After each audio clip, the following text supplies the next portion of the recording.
Assalamualaikum dan salam Sarawakku sayang, bersama saya Majidah Hamdan.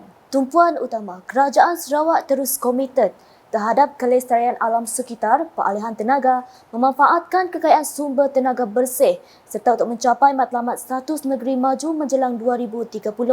Primer Sarawak Datuk Patinggi Tan Sri Dr. Abang Abdul Rahman Zuhari Tun Datuk Baopeng berkata, justru itu persidangan Minggu Tenaga Antarabangsa kelima IEW 2023 diadakan bagi mengukuhkan hala tuju dasar untuk meneruskan usaha dalam pembangunan tenaga hijau bersih. Jelasnya ramai daripada pihak berkepentingan domestik maupun antarabangsa menunjukkan minat dalam pembangunan tenaga hijau berkenaan. Where this conference will exchange ideas while at the same time explore new technologies for us to develop this energy transition towards green energy. Because of that, Sarawak has played its role, and we have policy direction that has been deliberated based on the strength of natural resources that we have to pursue our effort towards green energy. Beliau berkata demikian dalam sidang media selepas menyempurnakan Expo dan sidang kemuncak IEW 2023 di Pusat Konvensyen Borneo Kuching pada Selasa.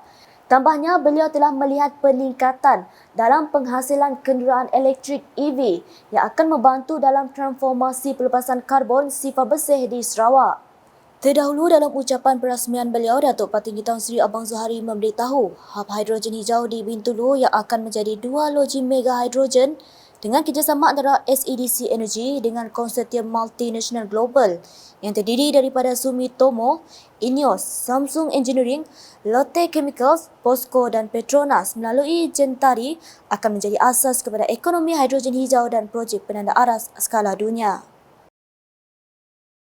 To date, both projects have completed their feasibility studies and are expected to continue to the front and engineering design FEED stage within the next few months. Subject to finalizing the details in feasibility studies, prior to entering comprehensive FEED stage, following on the project planning, the final investment decision is expected to be in second quarter 2025 for the Hornbill train and first quarter 2024 for Hibiscus train. Both facilities are expected to be operationalized in 2027. Katanya lagi, selain projek hidrogen Bintulu, SEDC Energy sedang membangunkan loji pengeluaran hidrogen rembus dan stesen minyak untuk menyokong projek sistem pengangkutan bandar KUTS Kuching, di mana loji hidrogen rembus dijangka siap pada 2025. Dalam program sama, Datuk Patinggi Tan Sri Abang Zuhari telah menyaksikan pemeteraian perjanjian di antara SEDC Energy, Lotte Chemical, Samsung, Korean National Oil Corporation KNOC dan POSCO Holdings bagi projek Hibiscus di Sarawak. Laporan seterusnya, Kerajaan Sarawak komited untuk menggalakkan lebih ramai wanita mengambil bahagian secara aktif dalam tenaga buruh. Timbalan Primer Sarawak Datuk Amar Awang Tengah Ali Hassan berkata, kerajaan negeri antara lain telah menubuhkan taska dan tadika seperti sedidik bagi memastikan ibu yang bekerja dapat menghantar anak-anak mereka ke pendidikan prasekolah berkualiti tinggi sambil mereka meneruskan kerjaya sendiri. Hence, under PCDS 2030, we are capitalizing on digital technology to benefit from the skills and advantages that women bring to the workforce, particularly in leadership position. Beliau berkata demikian semasa Majlis Penutupan Sarawak Women of Tomorrow 2023 SWOT 2023 Booth Camp di Kuching pada Isnin. Sehubungan itu, Datuk Amar Awang Tengah menyatakan kedudukan dan potensi wanita dalam urus tabir kerajaan serta organisasi swasta di Sarawak akan terus terbela dalam setiap aspek pembangunan sosial dan ekonomi. Jelasnya, mengikut statistik terkini, penglibatan tenaga kerja wanita di Sarawak kini pada kadar 51.2% selain mewakili 49% daripada keseluruhan populasi penduduk negeri ini. I'm proud to say that the Sarawak government has provided equal opportunities for women to raise the ranks of the Sarawak civil service and government-linked companies. Out of 12 ministries, permanent secretary position, 4 or 33% are held by women. The Sarawak government is committed to developing and empowering women, particularly in leadership positions. There are quite a number of women who become minister, deputy ministers in Sarawak. Berita selanjutnya, Sukan Malaysia Sukma 2024 akan mempertandingkan 37 jenis sukan di mana ia bakal diadakan di 8 bahagian di Sarawak.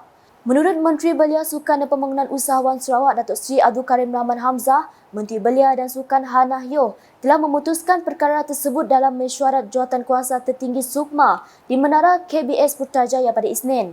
Malam saya bermesyuarat bersama dengan Yang Berhormat Hannah Yeoh, Menteri Belia Sukan, bersama-sama dengan semua exco sukan negeri di Malaysia, dan kita telah membuat keputusan. Ada 7 persatuan sukan yang telah membuat rayuan untuk memohon agar diterima dalam Sukma yang akan diadakan di Sarawak pada tahun 2024. Selepas deliberate keadaan itu secara mendalam, hampir 2 jam kita berbincang perkara-perkara, 1 jam setengah lah. Kita telah bersetuju untuk menerima 5 lagi sukan. Antaranya adalah softball, kriket, kabadi, silambam dengan catur. Beliau berkata demikian semasa ditemui media selepas majlis perasmian program Dialog Seni di Muzium Budaya Borneo Kuching pada Selasa. Tambah beliau, setakat ini terdapat 2 padang rugby dan 1 padang kriket yang sedang dalam pembinaan di Kompleks Sukan Putrajaya dan dijangka siap sepenuhnya sebelum Sukma 2024 berlangsung. Sementara itu, beliau yang juga Menteri Pelancongan Industri Kreatif dan Seni Persembahan Sarawak berkata, negeri ini bakal memiliki sebuah kompleks kebudayaan baru tidak lama lagi yang hampir menyerupai Istana Budaya di Kuala Lumpur. Menurutnya, kompleks kebudayaan baru itu adalah khusus untuk keperluan Jabatan Kebudayaan dan Warisan. Untuk pembinaan, ia bukannya bangunan yang totally new, bangunan yang lama iaitu the old Dun building akan direnovate kerana dalamnya begitu baik sekali untuk dijadikan center performing art. Dia ada stage dia ada royal box dia ada balcony seat dan sebagainya. Selain itu, jelas beliau kementeriannya akan terus komited dalam memberi keseimbangan berkaitan usaha mempromosikan produk pelancongan dan identiti budaya yang ada di negara ini, khususnya di Sarawak.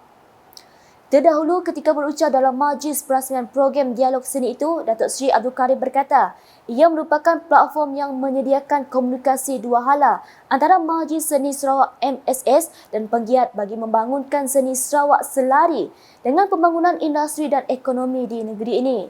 Ujarnya selaras dengan aspirasi strategi pembangunan pasca COVID-19 PCDS 2030, sudah tiba masanya MSS memberi tumpuan kepada usaha memacu sektor kesenian dan kebudayaan Sarawak. Performing Arts Centre is there. I think we would be very proud to see Sun Orchestra always performing in that place.